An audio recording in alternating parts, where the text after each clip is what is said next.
Da, mergeți spre Timișor încolo, nu? Da. Eu în casa. Aveți și site cumva? Da, eu merg singur mereu. Verde pentru bicicletă. Da. Poate e mai frumos să mergeți cu noi. Puteți să mergeți înapoi cu noi. Da, cum vreți, nu? O luați pe șosea? Da, numai pe șosea. Câți kilometri sunt pe partea aia? Nu știu. Ei, și cărătura între. E și o arătură? Păi da. Nu știu, că n-am mai fost. Zicea că se asfaltează drumul ăsta, știi? Asta Alexandru face.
Mamă, că ne-am alungit.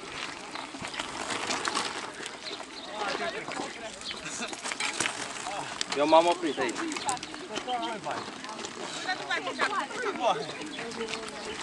Noi după pod, bă. Ba da. Păi și atunci, dacă n-am putut să intru atunci. Stați la rând, nu vă grăbiți. Nu vă grămădiți. Că deschid bariera imediat.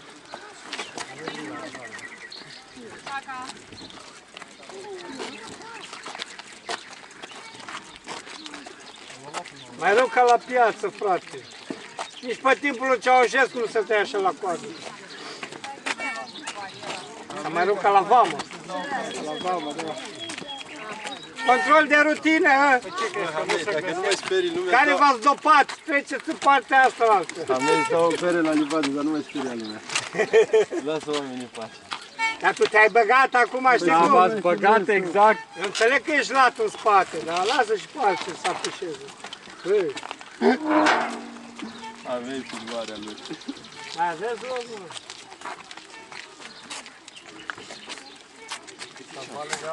Bă, nu știu, că ăsta nu a fixat e automatic, mă l-am pus ca brățara. N-am mai avut vreme azi dimineață seara.